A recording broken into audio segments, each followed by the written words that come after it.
মদিনার আকাশে সেদিন ছিল এক অপূর্ব আনন্দের দিন। নবীজি সাল্লাল্লাহু আলাইহি ওয়াসাল্লামের গড় আলো করে জন্ম নিয়েছেন তার প্রিয় নাতি হোসাইন রাদিয়াল্লাহু তাআলা আনহু। জন্মের সপ্তম দিনে নবীজি সাল্লাল্লাহু আলাইহি ওয়াসাল্লাম তার আকিকা করলেন, দুটি দুম্বা জবাই করলেন এবং শিশুর মাথার চুলের ওজন পরিমাণ রূপা সদকাহ করলেন। তিনি দুই হাত তুলে দোয়া করলেন, হে আল্লাহ, আমি এই শিশুকে এবং তার বংশধরকে তোমার কাছে সুপর্দ করলাম, তুমি তাদেরকে শয়তানের অনিষ্ট থেকে হেফাজত করো। এ তো সে নবী যিনি জন্মের আগে পিতাকে হারিয়েছেন, ছোটবেলায় মাকে হারিয়েছেন, তাকে পাথর মেরেছে, উপহাস করেছে, তার গলায় উঠে নাড়ি বুড়ি চাপিয়ে দিয়েছে মানুষ, তবু তিনি ধৈর্য ধরেছেন। কিন্তু তার দুইজন নাতি হাসান এবং হুসাইনের জন্মের পরে তিনি যেন সব কষ্টই ভুলে গেলেন। তিনি তাদেরকে বলতেন, হাসান এবং হুসাইন আমার দুনিয়ার সুগন্ধি ফুল। কখনো তাদের কাঁধে নিয়ে হাঁটতেন, কখনো সেজদায় গেলে তাদের পিঠে চড়ে বসতে দিতেন। সাহাবীরা অবাক হয়ে দেখতেন আল্লাহর রাসূল তার নাতিদের কত ভালোবাসেন। কিন্তু একদিন ফেরেশতা জিবরাইল আলাইহিস সালাম নবীজির কাছে এমন এক সংবাদ নিয়ে এলেন যা নবীজির হৃদয়কে টুকরো টুকরো করে দিল। তাকে জানানো হলো এই প্রিয় নাতি হোসাইন একদিন ইরাকের কারবালার প্রান্তরে শাহাদাত বরণ করবেন। এই সংবাদ শুনে নবীজির চোখ বেয়ে অস্ত্র ঝরতে লাগলো।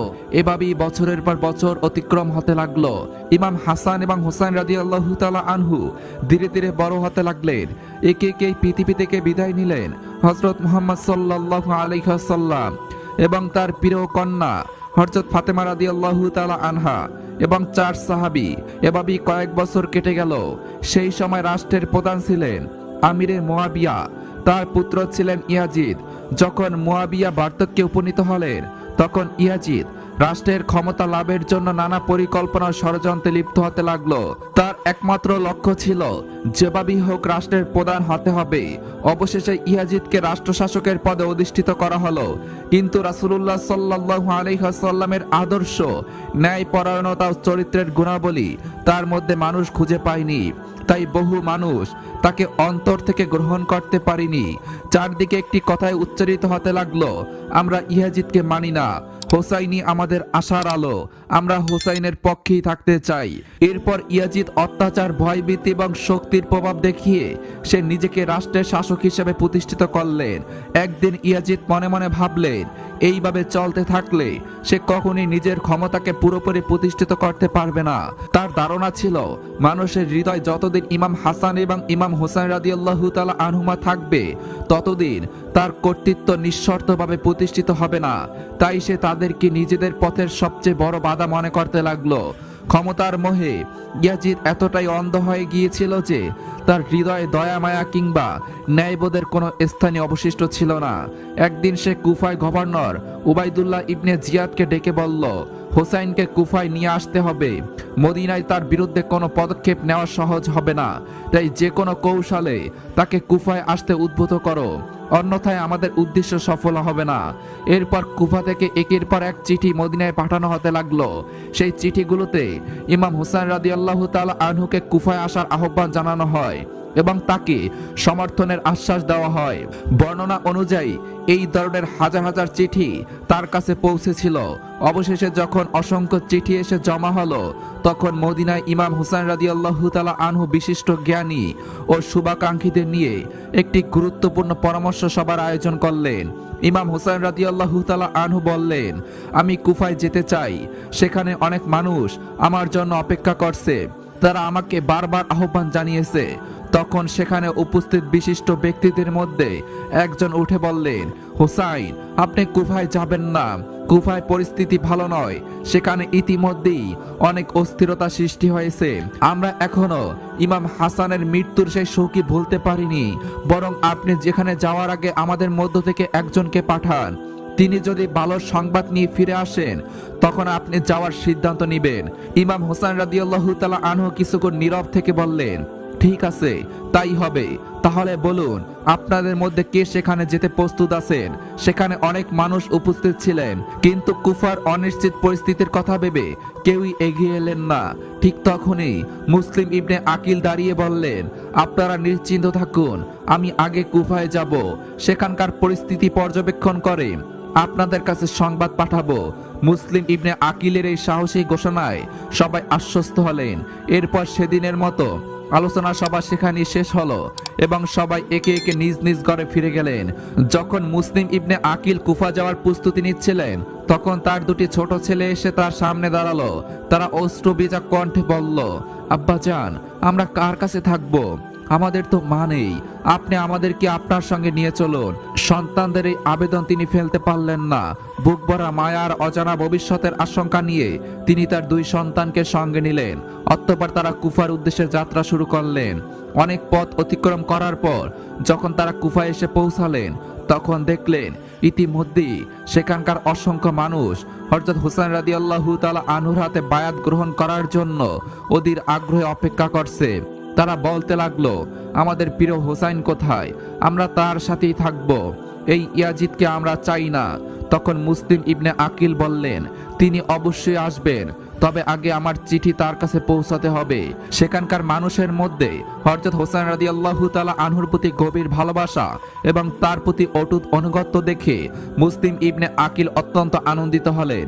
তিনি বিস্তারিতভাবে একটি চিঠি লিখে হযরত হুসাইন রাদিয়াল্লাহু তাআলা আনহুর কাছে কুফায় আসার আহ্বান জানালেন। অতঃপর একজন সেই চিঠিটি নিয়ে মদিনায় পৌঁছে দিলেন। চিঠি পেয়ে হযরত হুসাইন রাদিয়াল্লাহু তাআলা আনহু আর দেরি করলেন না। তিনি ৭২ জন সঙ্গী সাথীকে সঙ্গে নিয়ে কুফার উদ্দেশ্যে রওনা দিলেন। কিন্তু ভাগ্যের আকাশে তখন ধীরে ধীরে অন্ধকার ঘনিয়ে আসছিল। গোপন সূত্রে হযরত হুসাইন রাদিয়াল্লাহু তাআলা আনহুর কুফার দিকে যাত্রার সংবাদ ইয়াজিদের কাছে পৌঁছে গেল।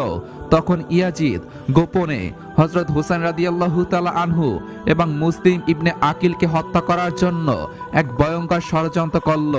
সে একজন সেনাকে ডেকে বলল, তুমি যদি মুসলিম ইবনে আকিলকে হত্যা করতে পারো তাহলে তোমাকে অনেক পুরস্কার দেওয়া হবে।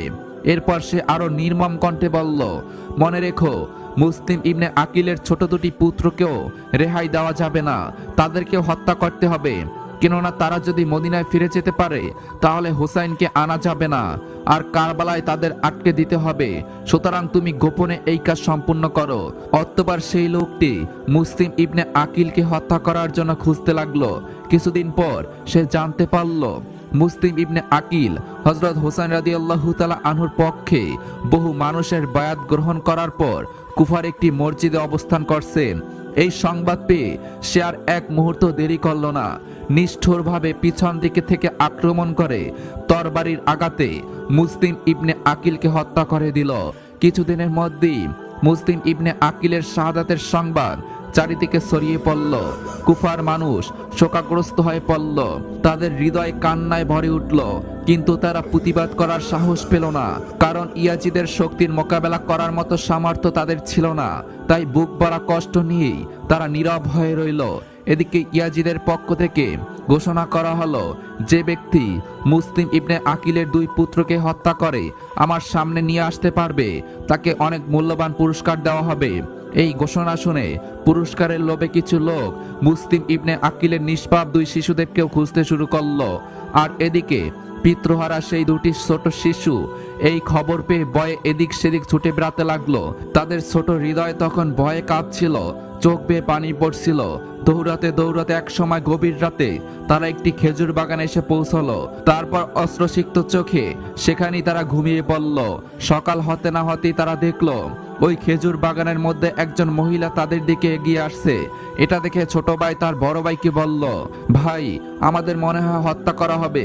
এই দেখো, আমাদেরকে খুঁজতে এসেছে, আমরা এখন কোথায় যাব? এই কথা বলতে বলতে তারা অঝরে কাঁদতে লাগলো। আসলে সেই মহিলাটি ছিল ওই খেজুর বাগানের মালিকের স্ত্রী। তিনি কাছে এসে দেখলেন চাঁদের মতো নিষ্পাপ দুটি শিশু ভয়ে কাঁপতে কাঁপতে অজরে কান্না করছে। এই দৃশ্য দেখে মহিলাটির হৃদয়ে গভীর মায়া জন্ম নিল।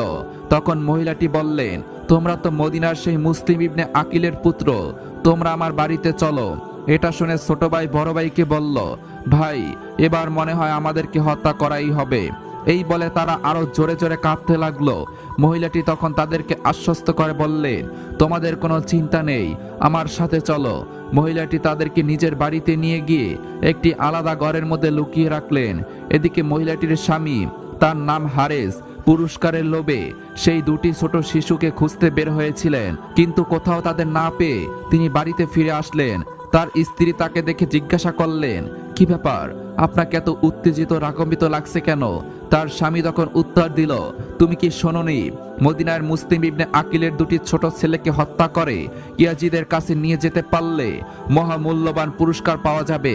সেই জন্যই আমি তাদেরকে খুঁজছিলাম। এই কথাটি পাশের ঘরে থাকা ছোট দুই শিষ্য শুনতে পেয়ে ভয়ে আতঙ্কে কান্না শুরু করলো। তখন তার স্বামী জিজ্ঞাসা করলো, কান্নার আওয়াজ কোথা থেকে আসছে?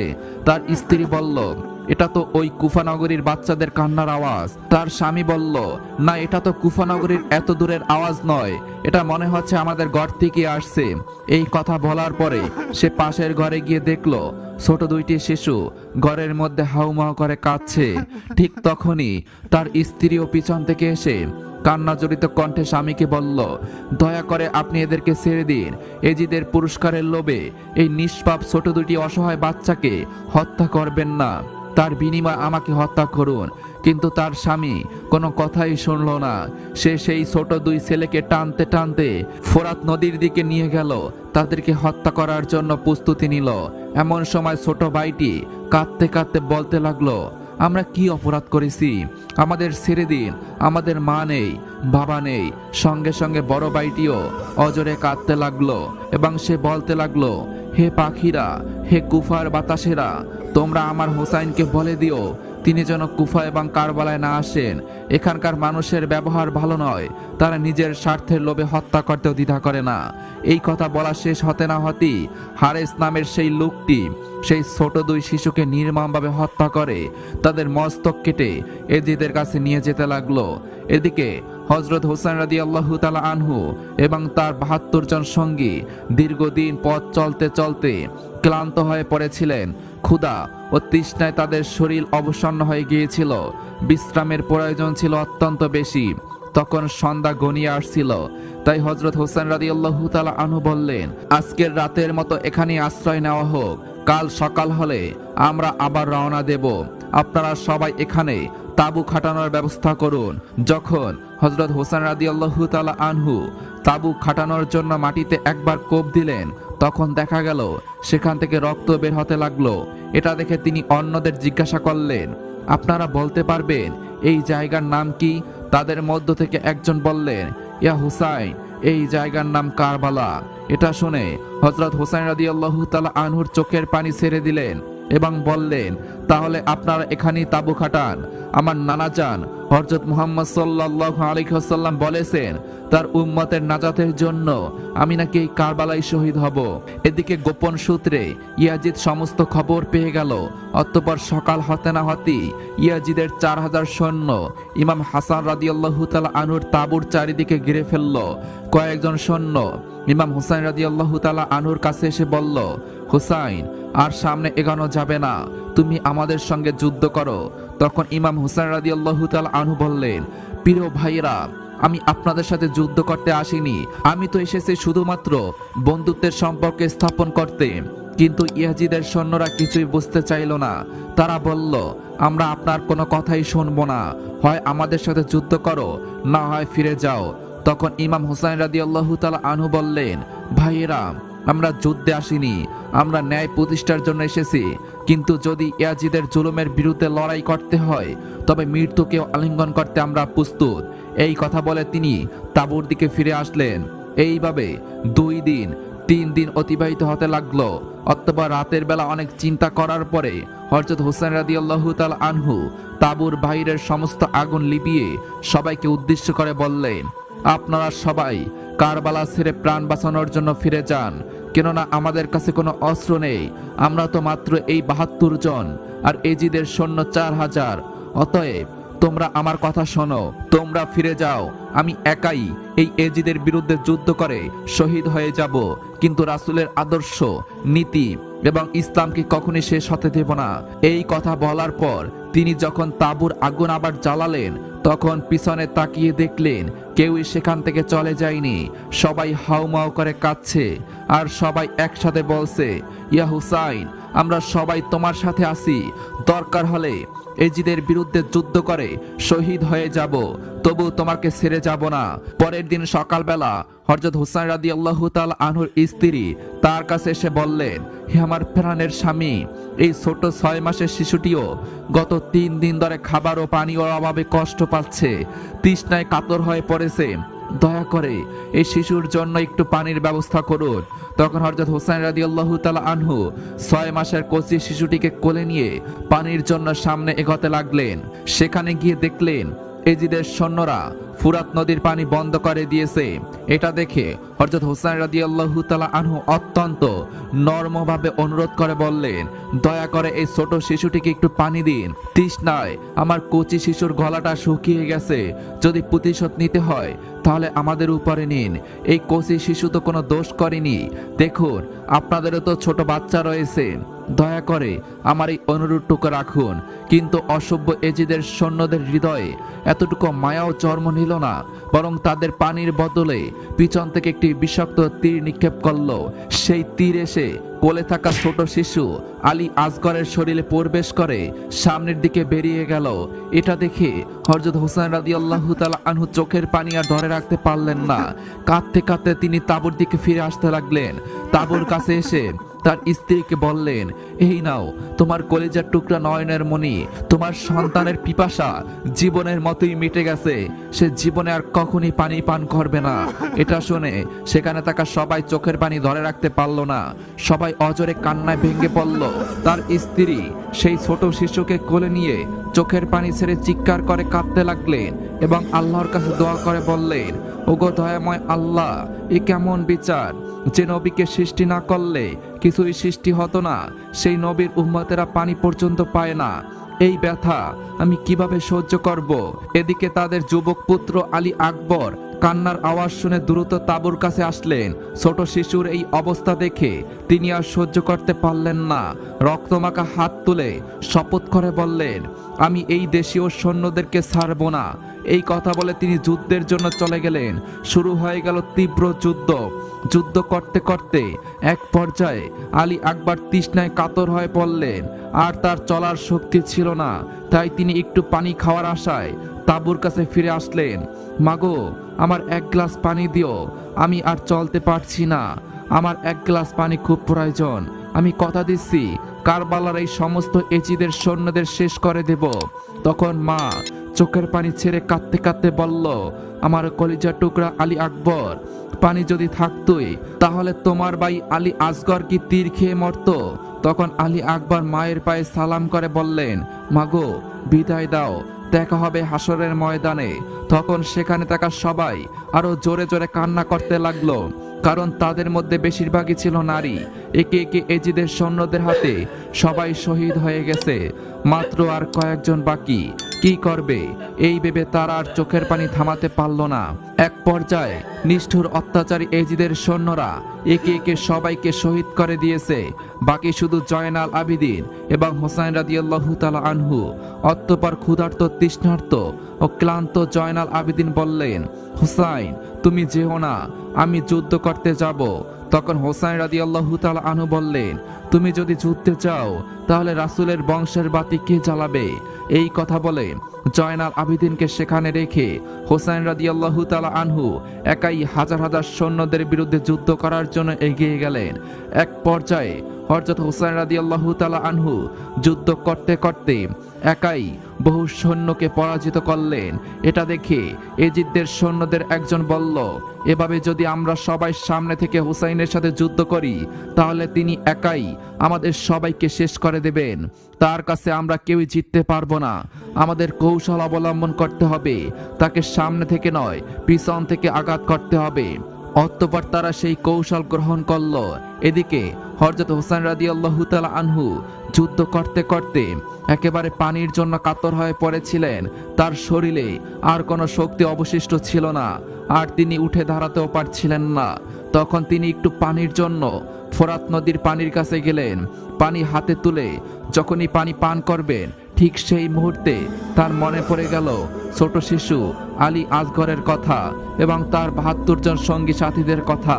তখনই তিনি চোখের পানি ধরে রাখতে পারলেন না, অজরেই কাঁদতে লাগলেন এবং বলতে লাগলো, হে আল্লাহ, আমার নানাজান হযরত মুহাম্মদ সাল্লাল্লাহু আলাইহি ওয়াসাল্লামকে সৃষ্টি না করলে এই আসমান, এই জমিন কিছুই সৃষ্টি হতো না, আর সেই নবীর উম্মতেরা আজ পানি পায় না। এসব কথা চিন্তা করে হযরত হুসাইন রাদিয়াল্লাহু তাআলা আনহু পানি পান করলেন না, আবারও যুদ্ধের জন্য প্রস্তুতি নিলেন। কিন্তু তিনি তখন আর উঠতে পারছিলেন না, শরীরে কোনো শক্তি অবশিষ্ট ছিল না, পিপাসায় গলা শুকিয়ে কাঠ হয়ে গিয়েছিল। তবুও এজিদের সৈন্যদের কাছে তিনি হার মানতে চাইলেন না। জীবনের শেষ মুহূর্ত পর্যন্ত তিনি যুদ্ধ চালিয়ে যেতে চাইলেন। তিনি ঘোড়ার পিঠে উঠতে গেলেন, কিন্তু উঠতে পারলেন না, বারবার চেষ্টা করেও ব্যর্থ হলেন। অবশেষে তিনি পড়ে গেলেন। দূর থেকে এজিদের সৈন্যরা লক্ষ্য করে দেখলো হুসাইন আর উঠতে পারছে না। তখন পিছন দিক থেকে লুকিয়ে লুকিয়ে অনেক এজিদ সৈন্য এসে তাকে জোর করে ধাক্কা দিয়ে মাটিতে ফেলে দিল। তখন হুসাইন রাদিয়াল্লাহু তাআলা আনহু বললেন, প্রিয় ভাইয়েরা, আমাকে 2 রাকাত নামাজ আদায় করতে দিন, তারপর আমি আবার যুদ্ধ করব। এজিদের সৈন্যরা তখন সুযোগ পেয়ে গেল। তারা জানতো নবীজির নাতি হুসাইন কখনই নামাজ বাদ দেবে না, আর এই সুযোগে তারা আঘাত করার পরিকল্পনা করল। অতঃপর হযরত হুসাইন রাদিয়াল্লাহু তাআলা আনহু নামাজ পড়া শুরু করলেন, আর চারদিক থেকে এজিদের সৈন্যরা তাকে ঘিরে ধরল। তিনি যখন নামাজের মধ্যে ছিলেন, ঠিক সেই অবস্থায় এজিদের সেই পশু সৈন্যরা পিছন থেকে একসাথে অনেকগুলো তীর নিক্ষেপ করলো।